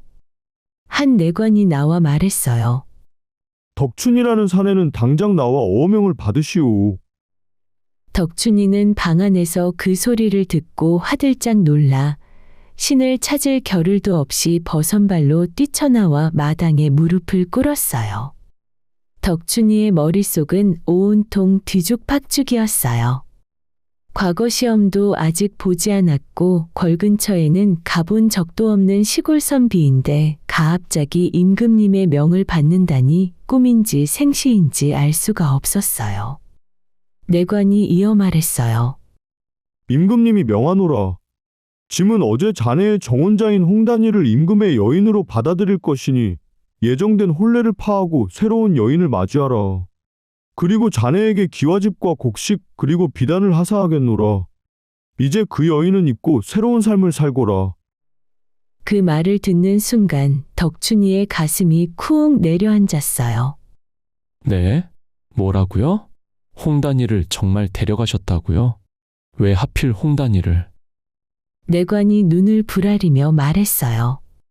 네 이놈, 이 조선에 있는 여인은 임금님의 여인이고 너 역시 임금님의 신하니라. 감히 임금님의 결정에 토를 다는 것이냐? 아니옵니다. 그리 알겠습니다. 하지만 눈물이 뚝뚝 떨어지는 것을 어쩔 수가 없었어요. 덕춘이는 소매로 눈물을 훔쳤어요. 2번, 3번 닦아도 자았고만 흘러내렸어요. 내관이 기와집 문서와 곡식 목록이 적힌 문서를 덕춘이 앞에 내밀었어요. 그때 덕춘이가 고개를 들며 말했어요. 송구하오나 저는 하사된 집과 재물을 받지 않겠습니다. 저는 홍단이와 혼인을 약속하였지만 아직 혼인을 하지 않았습니다. 홍단이를 보내는 조건으로 받는 이것은 제게 의미가 없습니다. 그리고 더 생각이 나서 괴로울 것 같습니다. 제 마음을 정리하기 위해서라도 안 받겠습니다. 도로 가져가 주십시오. 아니, 그게 무슨 소리냐? 감히 임금님이 내리는 하사품을 안 받겠다는 것이냐? 저는 그럴 자격이 없어서 안 받는 것이며 제가 감히 마음속에 품은 임금님의 여인에 대한 제 마음을 정리하기 위함이니 이해해 주십시오. 그 말을 마치고 덕춘이는 소매로 눈물을 쓱 한번 닦고는 조용히 방으로 들어갔어요. 내관과 수행한 사람들은 서로 얼굴을 마주보며 당황해하였어요. 얼마 후 그 내관은 온양행궁으로 돌아와 임금님 앞에 엎드려 아뢰었어요. 전하, 아뢰옵기 황공하오나 덕춘이라는 자가 하사품을 받지 않겠다 하였나이다. 뭐라? 그 자가 내가 하사한 기와집과 쌀과 비단을 거절했다는 말이냐? 망극하게도 그러하옵니다, 전하. 그 자가 말하기를 임금님의 여인이 될 사람을 잊기 위해서라도 받지 않겠다 하며 아직 혼례전이라 받을 자격이 없다 하였습니다. 임금님은 한동안 말이 없었어요. 이건 예상 밖의 일이었어요. 기와집의 곡식이며 비단이면 시골 선비 집안에서는 평생 꿈도 꾸지 못할 재물이었어요. 그것을 마다했다는 게 선뜻 믿어지지 않았어요. 그 보고를 임금님 옆에서 듣고 있던 홍단이는 옷고름을 손에 쥐고 살며시 눈물을 훔쳤어요. 홍단이의 모습을 바라보던 임금님은 속으로 생각했어요. 나 같은 조선 최고의 사내를 보고 불같이 달려드는 여인만 봤는데 임금이 나를 이렇게 안 좋아하는 여인은 처음이구나. 당연히 그 사내도 홍단이 처자도 인생 펴서 좋아할 줄 알았는데. 임금님은 잠시 천장을 바라보다가 피식 웃음이 새어나왔어요. 지고 싶지 않았는데 이미 완벽히 내기에서 진 거니까요. 홍단이는 어서 집으로 돌아가거라. 전하, 정말이옵니까? 그래, 이 내기에서 내가 졌다. 그 사내의 마음이 그러하고 네 마음도 그러하니 내가 더 붙잡을 이유가 없구나. 내가 너의 한 번뿐인 혼례를 방해한 것 같아 마음에 걸리니 너희 2 사람에게 살집 하나를 내리겠다. 홍단이는 그 자리에서 깊이 고개를 숙였어요. 그날 밤 홍단이가 집으로 돌아왔어요. 그 소식은 마을에 순식간에 퍼졌어요. 그리고 예정된 혼례날 홍단이네 집 앞마당에 혼례잔치가 차려졌어요. 덕춘이는 사모간대와 푸른 단령을 갖춰 입고 섰고 홍단이는 연지곤지를 찢고 족두리를 쓴 채 수줍게 맞은편에 섰어요. 마을 사람들이 왁자지껄하게 웃으며 말했어요. 덕춘이와 홍단이는 정말 좋겠다. 혼례도 하고 임금님께 집까지 하사받고. 그러게 말이야. 임금님이 직접 집을 내리셨다니 이게 보통 경사가 아니잖아. 홍단이가 마음씨가 고우니 하늘이 도운 거야. 덕춘이도 큰 재물을 마다했다니 참으로 마음이 대단하구먼. 한편 먼 곳에서 그 혼례잔치를 바라보는 사람이 있었어요. 바로 변복한 임금님이었어요. 호위무사 한 명만 데리고 멀찍이 서서 덕춘이와 홍단이를 바라보았어요. 임금님은 천천히 미소를 지었어요. 혼례를 마친 덕춘이는 임금님이 허락한 홍단이의 버언 듯한 남편이 되어야겠다 생각했고 홍단이를 곱게 보내준 임금님과 이 나라에 도움이 되는 사람이 되어야겠다고 다짐했어요. 덕춘이는 날이 밝기 전에 일어나 책을 펼쳤고 밤이 깊도록 책을 읽었어요. 하지만 과거란 게 마음처럼 되는 건가요? 덕춘이는 과거 시험을 몇 차례나 치렀으나 번번이 떨어졌지 뭐예요? 어느 날 저녁 홍단이가 방문을 살며시 열고 수정과 한 그릇을 조용히 내려놓으며 말했어요. 서방님, 쉬엄쉬엄 하세요. 굳이 과거 급제 안 해도 이 마을에서 서당 하나 차려서 먹고 살 수 있으니 너무 욕심내지 마세요. 그러다 몸 상하십니다. 부인, 걱정 마시오. 나는 괜찮소. 임금님이 부인을 이렇게 곱게 돌려보내주시는 너그러운 분이시오. 게다가 우리가 혼례할 때 이 집까지 하사하지 않았소? 나는 우리 집안을 이렇게 지켜준 이 조선과 임금님을 위해 내 삶을 바칠 것이오.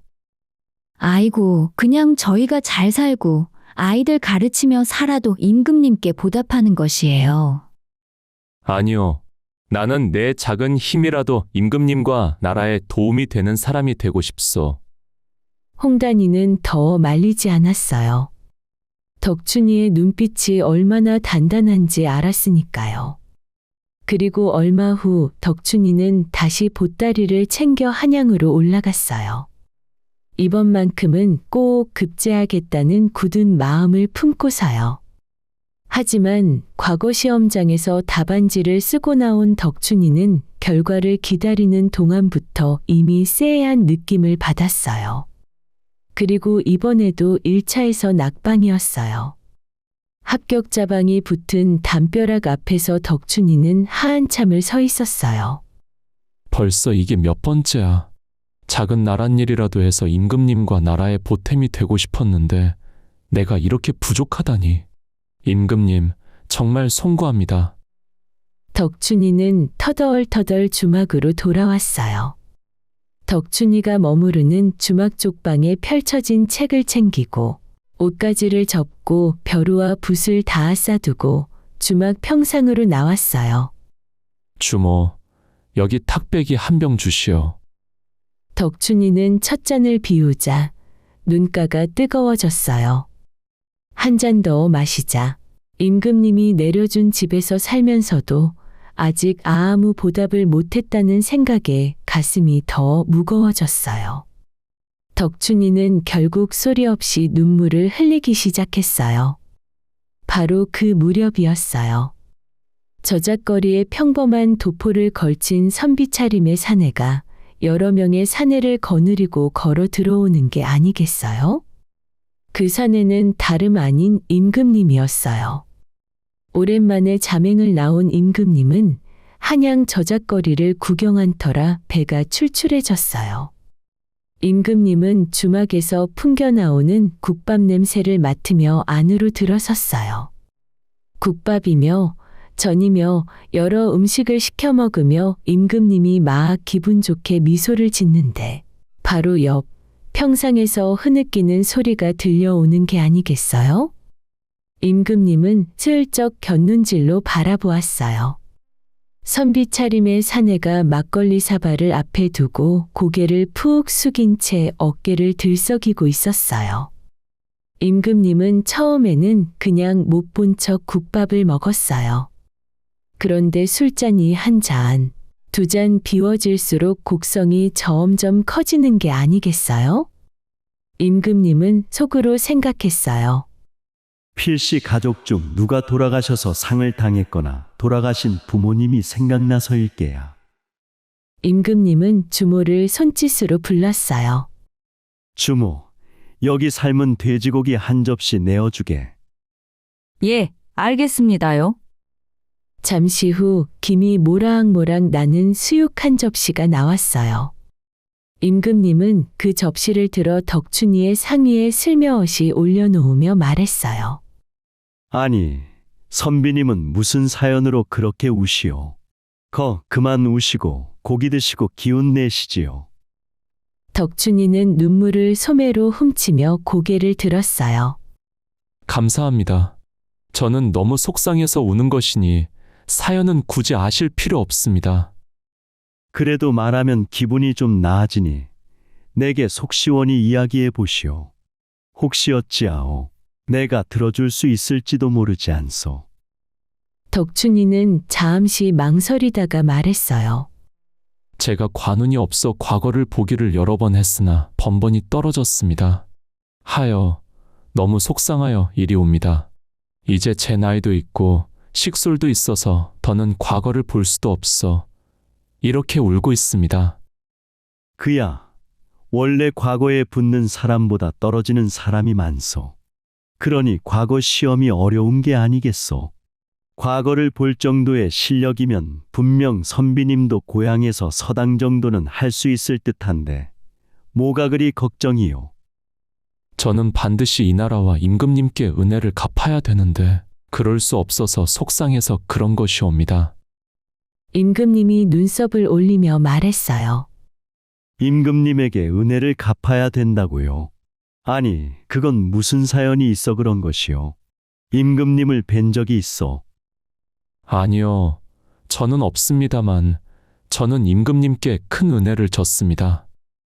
어떤 은혜인가요? 덕춘이는 막걸리 사발을 내려놓으며 말했어요. 몇 해 전의 일입니다. 제 아내가 임금님 자맹 중에 눈에 띄어 온양인궁으로 불려 들어갔습니다. 헌데 임금님께서는 아내를 품으시지 않고 고이 돌려보내 주셨습니다. 거기서 그치지 않으시고 우리 혼례의 집까지 하사해 주셨습니다. 세상에 그런 임금님이 어디 계시겠습니까? 저는 그 은혜가 너무 크고 깊어서 반드시 나란 일을 해서 갚고 싶었습니다. 그런데 이렇게 번번이 낙방하니 임금님께 면목이 없어서 이리 우는 것입니다. 덕춘이는 말을 마치고 또 눈물을 훔쳤어요. 임금님은 수육을 집으려던 손을 멈췄어요. 몇 해 전 온양에서의 제대로 임금을 거절한 홍단이가 생각났어요.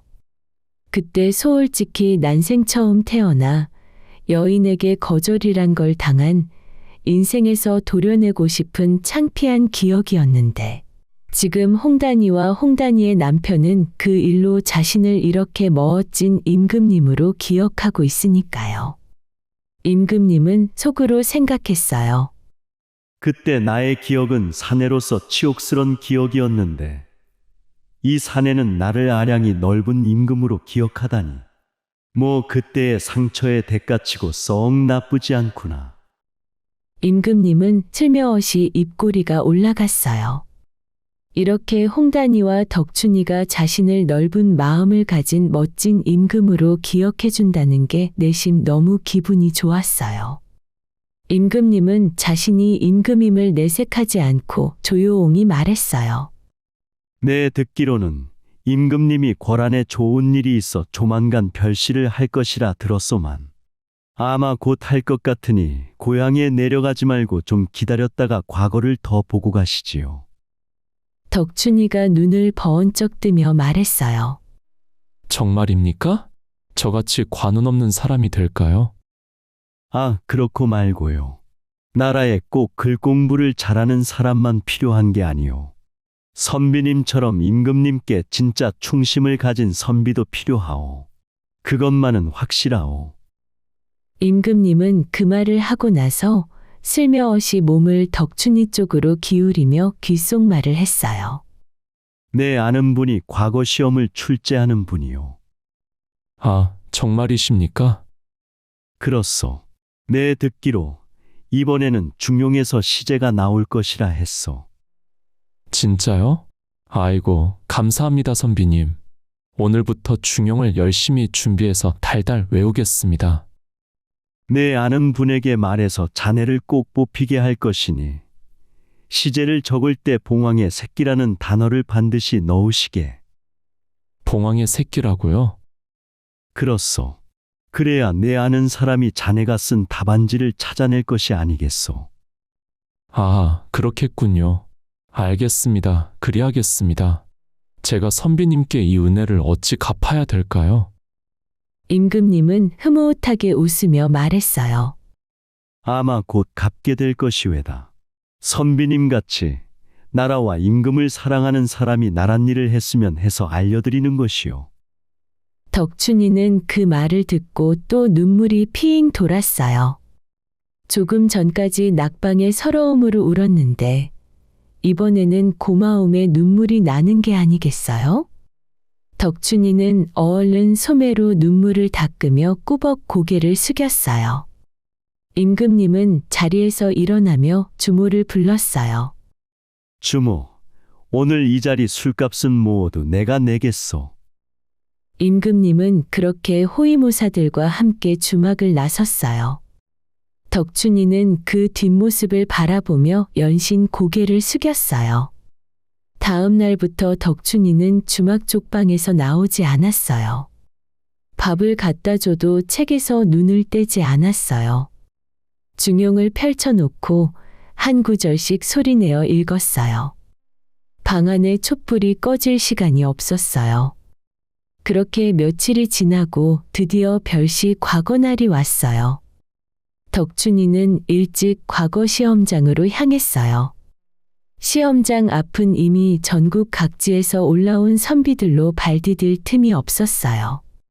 시제가 공개되는 순간 덕춘이는 눈이 번쩍 떠졌어요. 정말로 주막에서 만난 선비가 말한 대로 이번 시제는 중용에 관련한 시제가 나오는 게 아니겠어요? 덕춘이는 떨리는 마음을 진정하고 한 글자 한 글자를 정성스럽게 썼어요. 덕춘이는 이렇게 써 내려갔어요.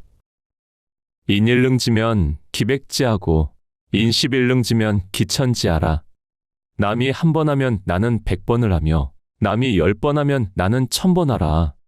나의 부족한 재주를 정성어린 노력으로 채우는 것이 나의 인생의 길이다. 임금님께서 품으신 뜻은 봉황의 새끼처럼 작은 씨앗일지라도 그 씨앗 하나하나가 백성에게 다 큰 날개를 펼치도록 나는 평생 그 뜻을 받들어 임금님의 마음이 전해지도록 100번이고 1000번이고 노력하는 도구가 되겠나이다. 봉황의 새끼라는 단어를 어떻게든 녹여넣고 나서 덕춘이는 붓을 내려놓았어요. 시험지를 제출하고 시험장을 나오는 발걸음은 그 어느 때보다 가벼웠어요. 한편 한 시험관은 수많은 답안지를 훑어보다가 덕춘이의 답안지에서 멈췄어요. 그리고 눈살을 찌푸리며 중얼거렸어요. 봉황의 새끼? 아니, 이게 자다가 웬 봉창 두들기는 소리야. 임금이면 용의 비유를 해야지. 왜 하필 봉황이야? 무식하구먼. 문장도 좀 투박하고 중용에 대한 이해도 깊지 못하구나. 시험관은 그 답안지를 낙방 쪽에 슬며시 내려놓으려 했어요. 바로 그때였어요. 뒤에서 조용한 발소리가 들려오더니 누군가 그 답안지를 집어들었어요. 임금님이었어요. 임금님은 답안지를 한 줄 한 줄 읽어 내려가더니 빙그레 웃으며 말했어요. 이 답안지를 쓴 사람의 문장은 좀 투박하나 그 안에 진심이 느껴지는데. 대신들이 고개를 조아리며 말했어요. 아, 그러하옵니까? 소시는 내용이 다소 뜬금없는 것 같고 생각보다 중용에 대해 크게 아는 것이 부족해 보였습니다. 허나 아는 것은 그저 아는 것일 뿐이요. 진심으로 나라를 생각하는 마음과 충심은 가르친다고 배운다고 되는 것이 아니요. 짐은 이자를 뽑고 싶소. 합격자 방이 붙는 날이었어요. 덕춘이는 사람들 틈을 비집고 담벼락 앞으로 다가갔어요. 위에서부터 천천히 이름을 훑어내려갔어요. 덕춘이의 손이 떨렸어요. 그렇게 맨 마지막 줄 가장 아래에 익숙한 이름을 봤어요. 바로 덕춘이 이름이었어요. 비록 꼴찌로 합격했지만 덕춘이는 하늘을 향해 두 팔을 벌리며 소리쳤어요. 임금님 만세! 임금님 만만세! 지나가던 사람들이 흠칫 놀라 쳐다보았어요. 하지만 덕춘이는 아랑곳하지 않았어요. 며칠 후 과거 급제자들이 궐안으로 들어와 임금님과 오찬을 나누는 자리가 마련되었어요. 넓은 마당에 음식상이 차려지고 급제자들이 점수에 따라 앉았어요. 덕춘이는 꼴찌 합격이었으니 가장 끝자리, 임금님으로부터 멀리 떨어진 구석에 앉아 있었어요. 그때 임금님이 말했어요. 오늘은 내가 직접 급제자 한 사람 한 사람에게 술 한 잔씩 따라주겠소. 급제자들이 하나 둘 일어나 임금님 앞으로 나갔어요. 임금님이 직접 잔을 채워주는 그 영광에 다들 감격해서 고개를 조아렸어요. 그렇게 한 명, 두 명, 차례가 지나고 마침내 맨 마지막 덕춘이의 차례가 되었어요. 덕춘이는 고개를 숙이며 두 손으로 잔을 받쳐들자 임금님이 술을 따르며 말했어요. 자네의 답안지를 인상 깊게 봤네. 나의 봉황의 새끼 같은 작은 뜻도 이루도록 돕겠다고. 네? 덕춘이는 너무 놀라 자신도 모르게 고개를 번쩍 들었어요. 그리고 그 순간 눈앞에 있는 임금님의 얼굴을 확인하며 온몸이 굳어버렸어요. 세상에나 주막에서 수육을 건네며 귓속말로 중용이며 봉황의 새끼며 알려주던 그 선비님이 바로 임금님이었던 게 아니겠어요? 덕춘이는 잔을 놓칠 뻔하며 손이 덜덜 떨렸어요.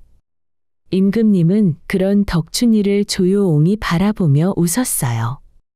자네 고향으로 가서 자네 고을에 사는 백성을 잘 돌보고 내 뜻이 백성들에게 잘 전달되게 도와주시게.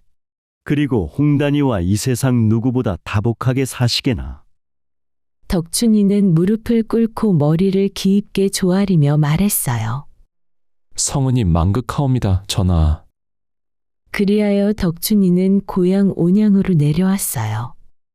홍단이가 대문 앞에서 화환하게 웃으며 맞아주었어요. 덕춘이는 관청에 나가 일을 시작했어요. 누구보다 일찍 출근하고 누구보다 늦게 퇴청했어요. 백성이 억울한 일을 호소하면 끝까지 들었고 임금님의 뜻이 담긴 정책이 내려오면 한 사람 한 사람에게 닿을 수 있도록 발로 뛰었어요. 홍단이는 그런 덕춘이를 살뜰하게 챙기며 오래오래 오손도손하게 잘 살았답니다.